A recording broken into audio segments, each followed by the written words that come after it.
Well, hello everybody. Welcome once again to Marketing Meanders with Sally and Sam, and we are here again today. I've been taken off to an area of the house where it's quieter with my children still homeschooling, but hopefully today is the day of the roadmap, which we've all been waiting for here in the UK.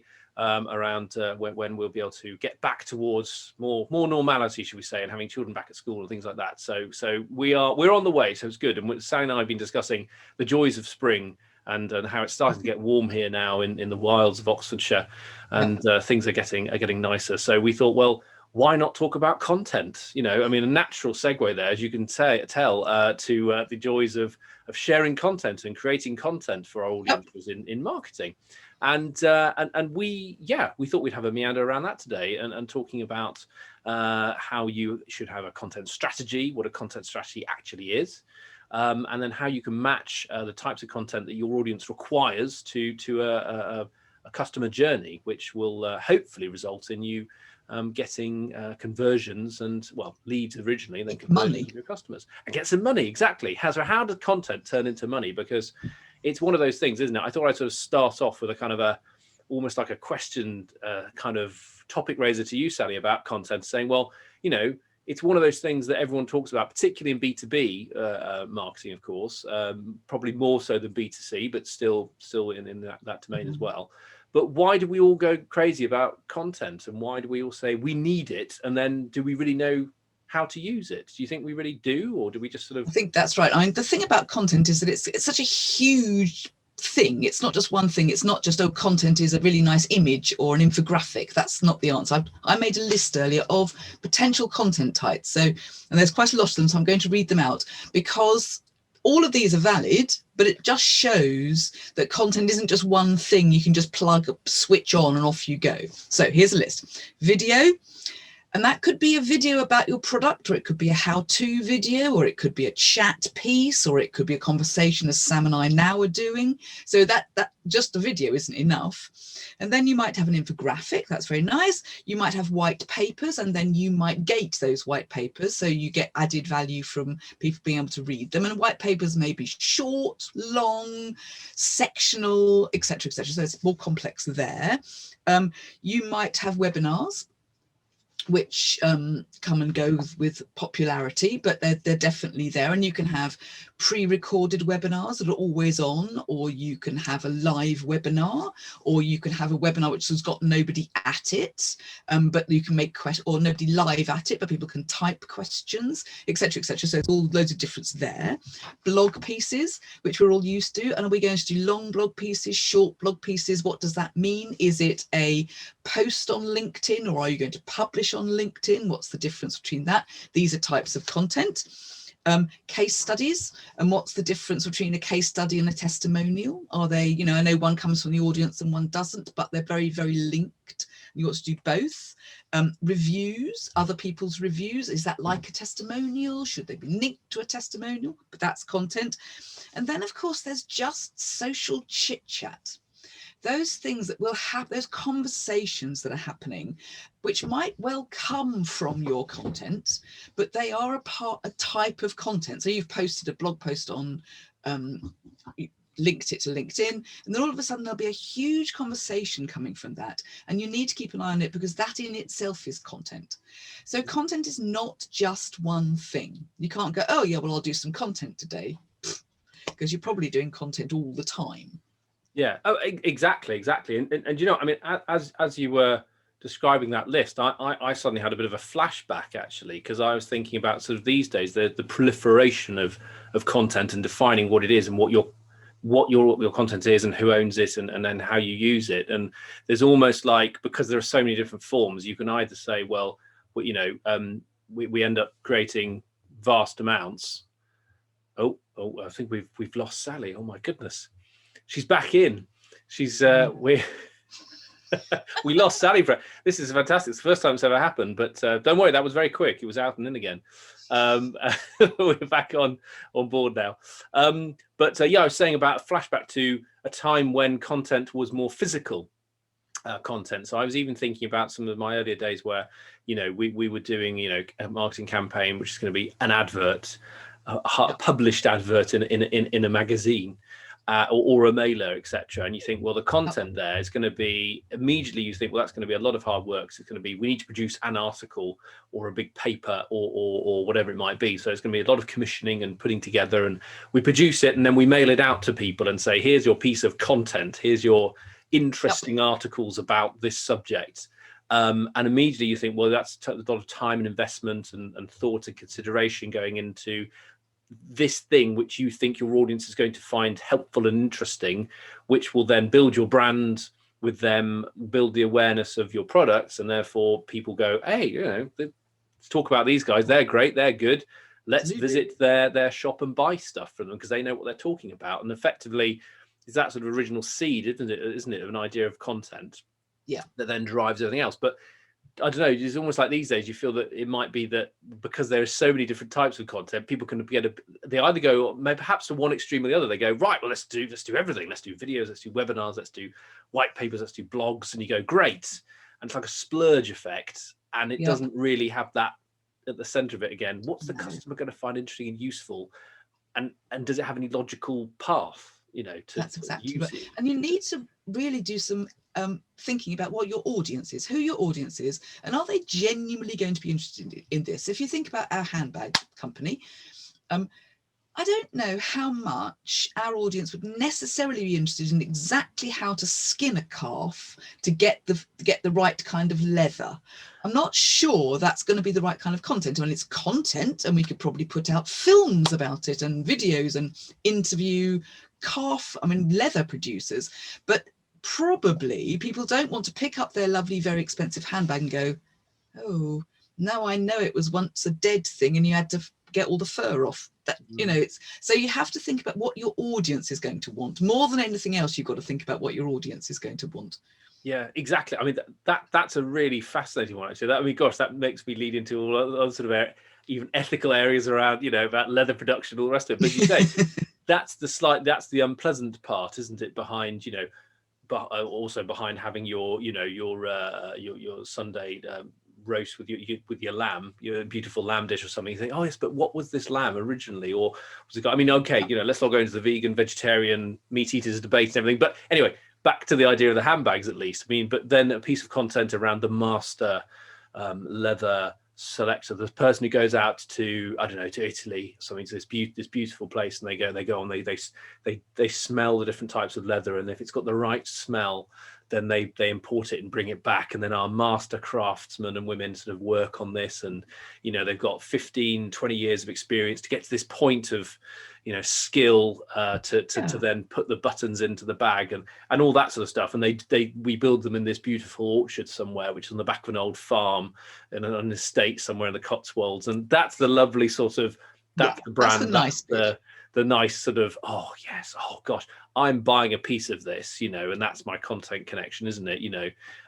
Between the process and the product and the aspiration, the identification, I want to have my own personality, etc. So as you say, but that's really playing to the audience, isn't it, with that? Whereas sometimes people sort of go, let's the beginning of a marketing process, we need to have content, and it's just a word. And I remember I had a meeting with a few clients of mine a couple of years ago, it was, and I did a bit of the marketers thing, and we were in a planning meeting about what our strategy was for launching this new product. And I said, so we, what I have in mind is, we would produce a content strategy campaign. And then someone just did this very good thing and bring it down to earth and saying, so what do you mean by content?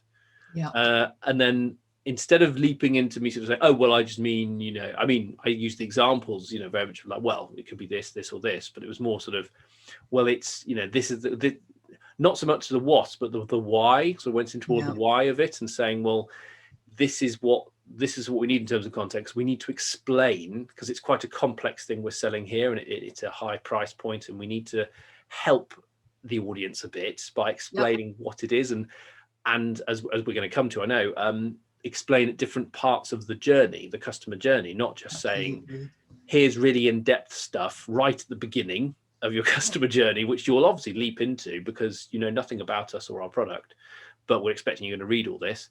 More of the, here's the gentler content which draws you in, Yeah. Then you put together your own business case to then buy the product and then justify and go further down the road. But yeah, someone just said, well, what's content? We haven't done that before. I said, well, yes, but you have loads of content. You produce all these things all the time, but they're for a different purpose. But there are multiple purposes, and marketing can utilize your content you've already produced, just in different formats. Yeah, that's a really good point. You don't have to think of content as this thing that lives in its own little private bubble. Effectively, businesses are producing content all the time, everywhere. You just have to maybe take a photograph of it, or write it down, or record someone saying it. And they're probably there doing it anyway. They just haven't recorded it before or used it in a way that you can message it. So I think the thing about content is that you've got to recognize that it's not, you have to put some work into it, and you will have to think about it. But what you're actually doing is picking the content out of your business and then weaving it into your plan and your strategy. You mustn't think of it as a whole separate thing that happens over here, separate from everything else. It's got to be absolutely embedded in any kind of plan you've got. So if you're doing a whole plan about how it's spring, and the best thing about handbags at springtime is that you can put flowers, and our handbags are waterproof, so you can go out for a walk and put pebbles or flowers in it, and it won't spoil your handbag that you've foraged from the wood side that you're going for a walk in. And that's very terrific, and you can do a whole content, but you can then write a content piece about the value of foraging and how important it is to be able to get flowers out of woods without destroying bluebell forests, etc. And then just tap into the fact that that's good for your handbags. But don't feel it's got to be something separate from other plans. And then don't go away and run a campaign that says something completely different, like our handbags are marvelous, but don't forget they're very fine leather and not waterproof. So you just got to make sure that you're saying the same thing on both sides of your marketing campaign form.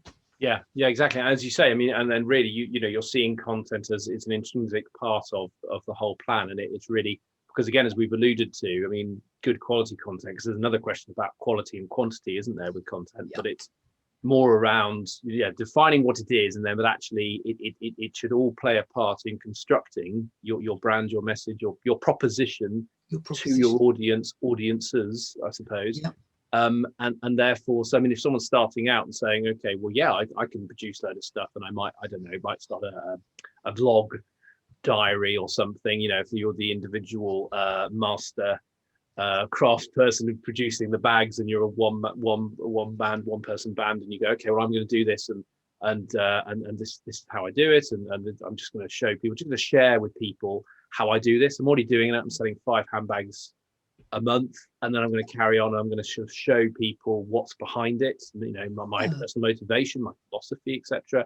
Yeah, but that is so completely bound up with what you're trying to sell, isn't it? You're trying to sell this sort of this personal passion for the product, which you hope other people will share with, but it's nothing terribly it's not an other thing, as you say. It's something that's bound up with what you're already doing. And if you're saying, well, yes, what I'm doing is I'm using I don't know, perhaps it's Facebook, perhaps it's Twitter, whatever it might be, perhaps it's just YouTube, you say this is where I actually sell this stuff, this is my strategy here, to draw people to the site, to identify and get to explore what the bags are and what they can do for you and your lifestyle you'll get from them. And then I help to build that. So you're connecting it, but there's always that content for a purpose, isn't it? Because otherwise, you can spend a huge amount of time and money producing something that is beautiful, perhaps, but it almost, again, you see it like pathways, isn't it? It's like, it's beautiful stuff, and it's leading people off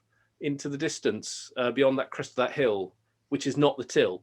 And you're thinking, so that's lovely. There again, like the shop example, like we said with like Dave Hayward the other day, the sort of the shop window. You've encouraged people in, and then they follow this lovely sort of path away from your front door, away from the till. Perhaps they got over the threshold, and then you take them down this long alleyway, which is really exciting, and they're beguiled by this, and they disappear into the distance, into the cellar, and they never come back. Never see them again. Yeah, you sort of think, oh, and I spent all that time.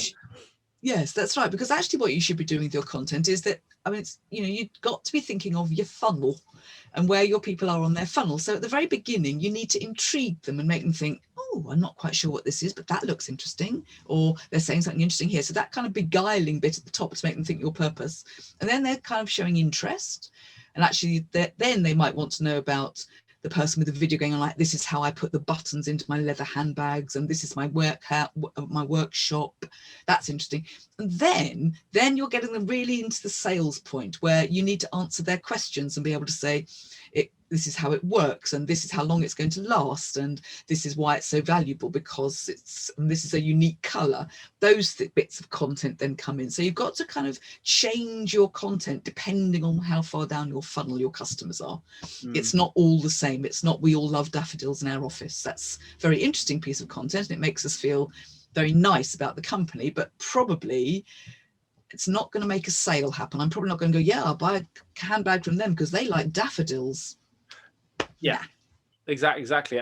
Because then there's a whole piece around the sort of the calls to action on content, isn't there, as well? Yeah. I mean, around, it actually comes up with I'm going to publish it this week, my 3 dimensions of success, which I remembered what I meant by it in marketing, and the whole thing around, sort of immediate tactical kind of, this piece of content is here for this email campaign. So the idea is this is a good excuse. I quite often say to people about content, this is a really good excuse to get in touch with people again.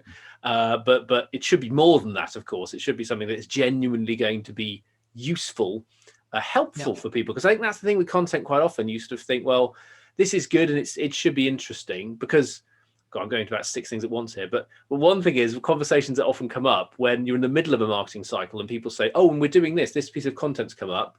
And it's related to the stuff we're doing, particularly when you're a large organization and someone says someone's just done a little research paper on this, or I don't know, a new video or something that's come up, and you go, the universal response is almost always, oh, well, that'll be useful, that'll be good, and so you have a very sort of slightly blinded sort of positivity around content because you say, oh, well, that's something great, let's use that because that's new and different.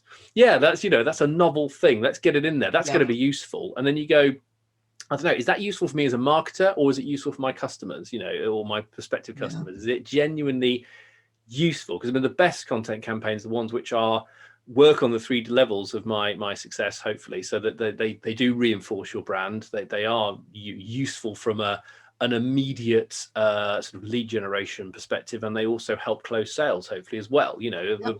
But as you say, you've got to understand why you're producing a piece of content and where it comes in the funnel, what you're using it for.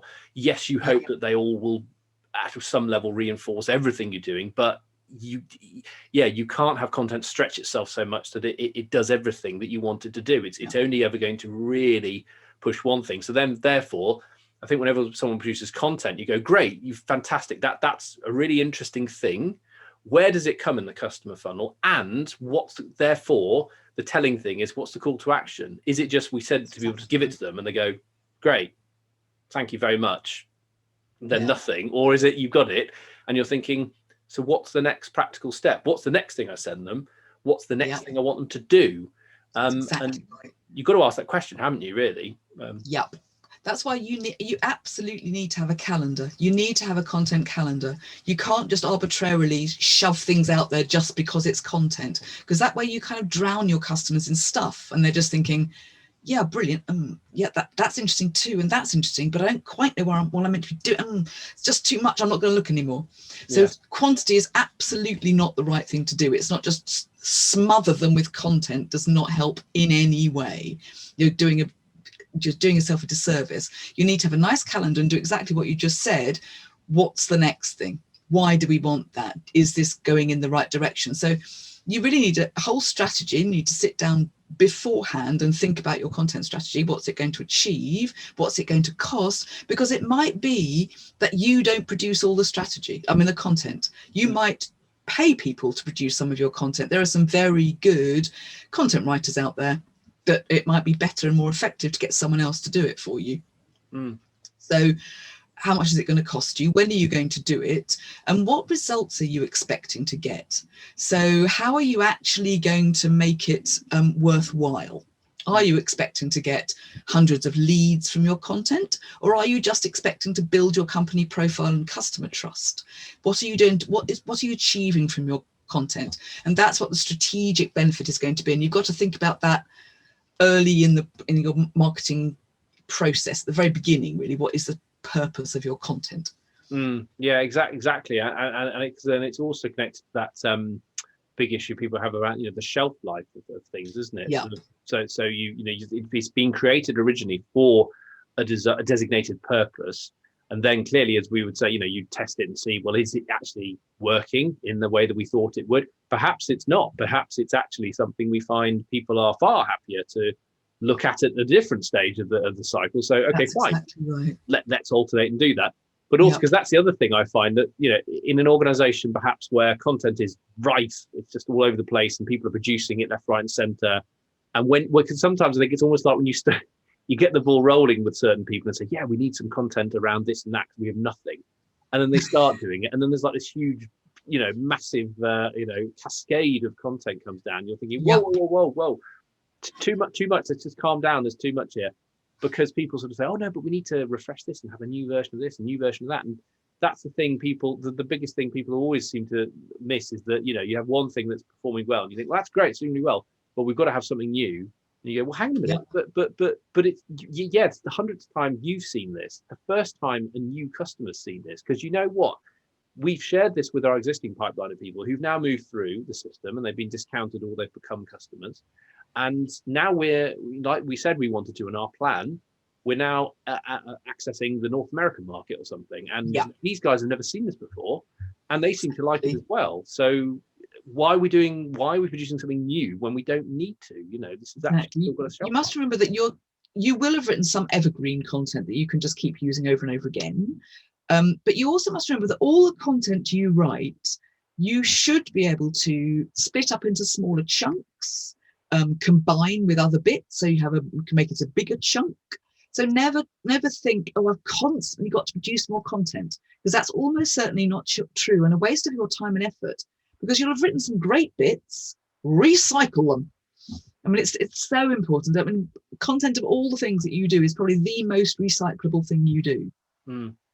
Yeah, exactly. That's the thing, isn't it? Because so often they say, first of all, people won't realize they have content lying around, and it's sort of got that mythical label of that's content, that's marketing content, and then you say, well, that's now we know what it is and how we could use it. But I mean, putting it into that usable format, and then, as you say, sort of understanding the combinations, these guys used to say to me, the slicing and dicing of the turkey, the sort of how you can just take things and as you say, reuse them, resort them, and use in different ways, because it's something that if it's something that's actually is genuinely useful for the customer, because I think that's another thing with it, where when you get to this point of because you can potentially stray into producing stuff that internally is interesting, and again, I mean, I've done a big blog about this in executive education, the whole thing of creating false, I call it false interest, in inverted commas.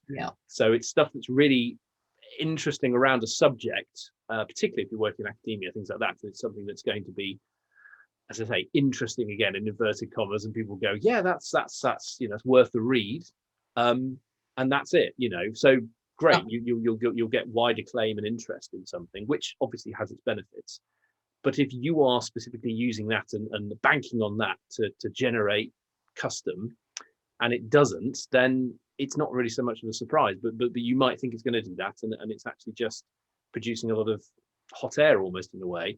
So you need to be clear, don't you? Again, it's just being clear again, isn't it? About producing something that's got a defined purpose, and therefore being used in the right format. Because formatting is a big thing, like you said right at the top, around how can you utilize things. I mean, like, say again, in my areas of like, there's a piece of research, a report, and actually be far more accessible if there was a 20-minute or half an hour webinar or a Q&A session where you went into the impacts of that research. So if our customers aren't interested in finding out all the minutiae of it, but they are interested in the top level, or the, let's say, the affirmation that, if they learn from these guys at your institution, that they are actually they know what they're talking about, Yeah, and that's going to absolutely. rub off on you. But you don't need to Yep. know everything. You just need to know the so what factor, Yeah, and that's then what right. changes. That's So, important. I mean, I think you're right. The other thing is about the format. It's very tempting to think copy is written. That's the first place people start. They go, oh, I'm going to have to write a blog. You think, no, not necessarily. There are loads of ways to do it. And actually, probably increasingly, I mean, I'm extremely old and this didn't exist when I was little, but video is probably the most important bit of content that you need to get your heads around. And, Sam and I are sitting here in our houses we've both got a little extra lighty thing going on, so we don't look we're sepulchral. But basically, video is now incredibly easy to produce.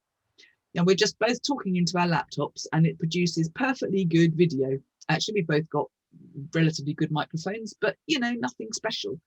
So you need to think about video. And there's a really good fact I just found out just before I started, that 90% of online customers said that watching a video is what made them buy the product, because it's a really close thing to do, because basically I'm letting you into my space and saying, I believe in this so much. Look, I'm letting you see my house and my pets, and I'm going to show you this. I'm going to show you how to do this and how easy it is to make this widget work.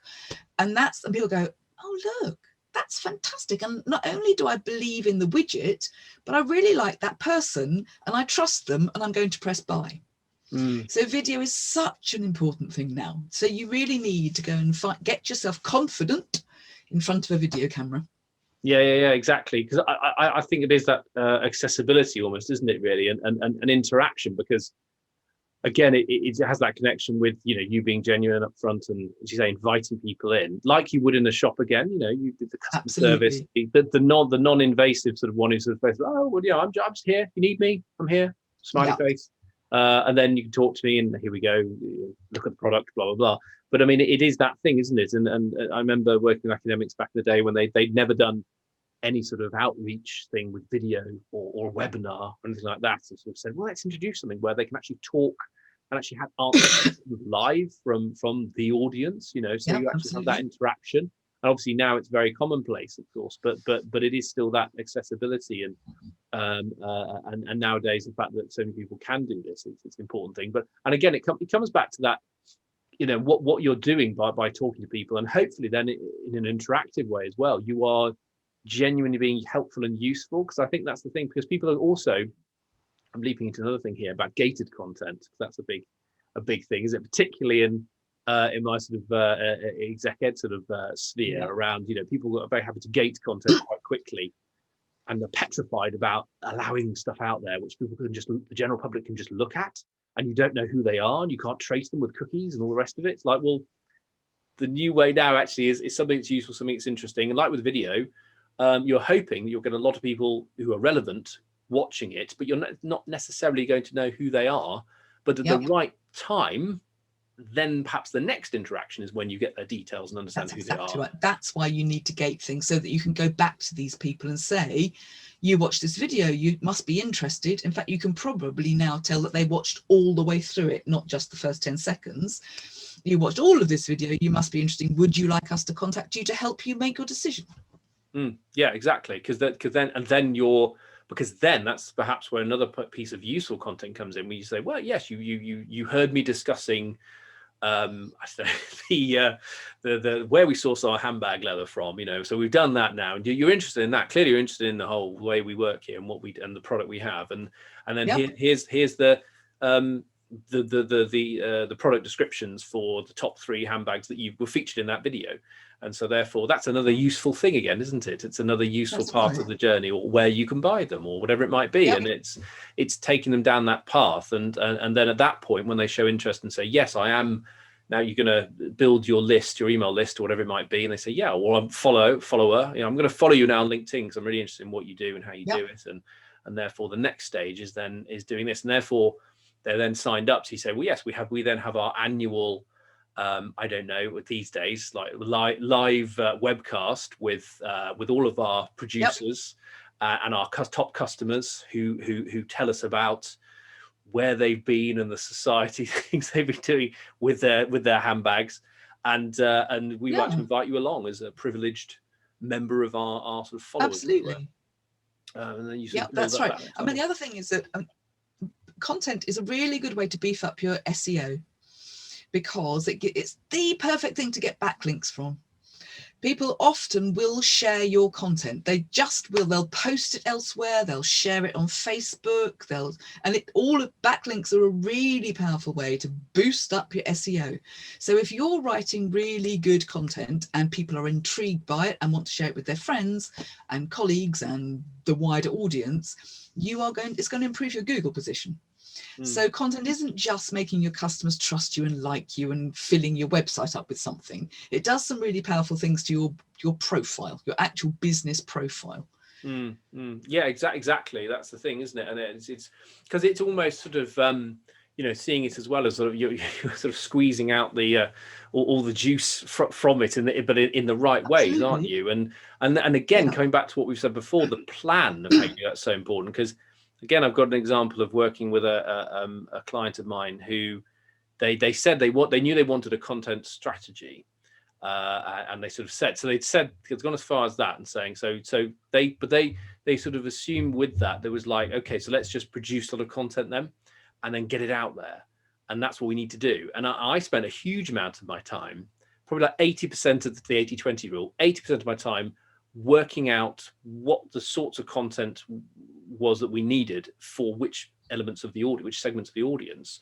And I did a whole long, I write too much a lot of the time, but I read a whole load of slides and a plan saying, this is what it is. These are the 6 types of content we're producing. This is when we're producing it, why we're producing it, and how we're going to use it, because connecting it to producing the content, the formats, and then where we use it and who we use it with was the real focus, because then it allows you to plan in that sort of, how you wring out the most value from it at the right, well, the hypothesis at least about where you're going to use it. And it's just interesting because I think quite often, as we've already referred to, people will just sort of say, well, great, let's get as much as possible. Let's get it out there and let's just use it. And one of the hardest things is actually holding things back and saying, well, no, that's not for now. That's for later on. And it's not for everyone. It's only for these guys. That's exactly right. People are very tempted to think, oh, everyone's going to be fascinated in everything I say. And whilst I don't want to be rude to people, often some of what they're saying is quite boring to a lot of people. And to be honest, content can alienate. So what you don't want is to put something really dull, which isn't dull to everybody, but it's got a very specific niche audience. And you possibly don't want that to be the main video on the front of your homepage. Yes, exactly. That's it, isn't it? Yeah. Because you could have something on there that's very, beautifully done and lovely 5-minute examination of everything you do, and then people just go, oh, okay. No one ever watches it. I tell you what really happens, and that's on car websites, that they think most people like me really don't care how well the brake pads work. I want them to work, but I really don't want to know the minutiae. And very, very often on car videos, websites, you get quite a lot of technical detail about the carburetor, and I really don't care.